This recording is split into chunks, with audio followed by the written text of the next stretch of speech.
Cerita pendek, Pengawal di Ambang Senyap. Disclaimer, cerita ini fiksi belaka.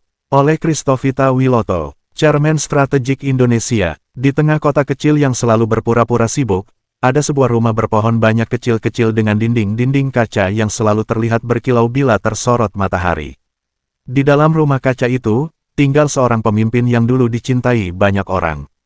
Namun hari-hari berlalu, kesehatan sang pemimpin semakin rapuh. Tubuhnya tidak lagi sekuat dulu, suaranya tidak lagi setegas yang pernah menggema di alun-alun kota. Tetapi yang paling mengerikan bukanlah tubuh yang melemah, melainkan ketakutan orang-orang di sekelilingnya. Mereka bukan keluarga, bukan sahabat, bukan pula rakyat. Mereka adalah bayangan yang bekerja di belakang tirai. Bayangan-bayangan itu mengatur jadwal napas sang pemimpin. Mengatur kapan ia harus muncul. Mengatur kapan ia harus menghilang. Mengatur kapan ia harus tersenyum. Mengatur kapan ia harus diam. Suatu malam, angin berhembus pelan, seolah kota ikut menahan napas. Sang pemimpin, yang selama ini mereka pertahankan dengan segala sandiwara, akhirnya menghembus napas terakhir. Namun kabar itu tidak boleh keluar. Sebab bila kabar itu keluar, banyak yang akan runtuh, kepercayaan, keseimbangan, dan kekuasaan yang selama ini diikat dengan rasa takut. Bayangan-bayangan itu segera bekerja. Mereka membuat tirai baru, bukan tirai benang, bukan tirai kain, tetapi tirai wajah. Mereka menampilkan sosok-sosok yang dipilih, yang dilatih, yang diajarkan cara berjalan seperti pemimpin itu, tersenyum seperti pemimpin itu, melambaikan tangan seperti pemimpin itu. Sosok-sosok itu bukan penipu. Mereka adalah korban pertama dari kebohongan yang terlalu besar.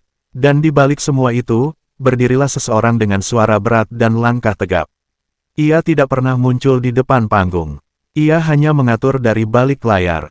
Dialah yang mengatur strategi, siapa yang harus disingkirkan, siapa yang harus dibungkam, siapa yang harus dibungkus rapi dalam kesunyian tanpa tanda. Ia tidak pernah ingin kekuasaan itu tampak. Ia hanya ingin menguasai rasa takut, dan itu jauh lebih kuat daripada kursi yang terlihat di depan rakyat. Namun rakyat bukan tanah yang bisa terus dipijak.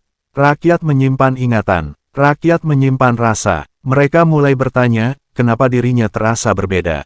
Kenapa sorot matanya tidak lagi sama?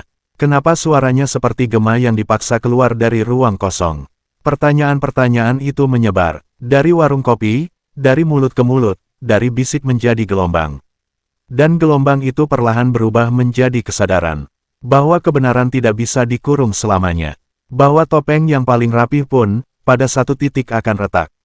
Bahwa kekuasaan yang dibangun di atas kibasan ketakutan tidak akan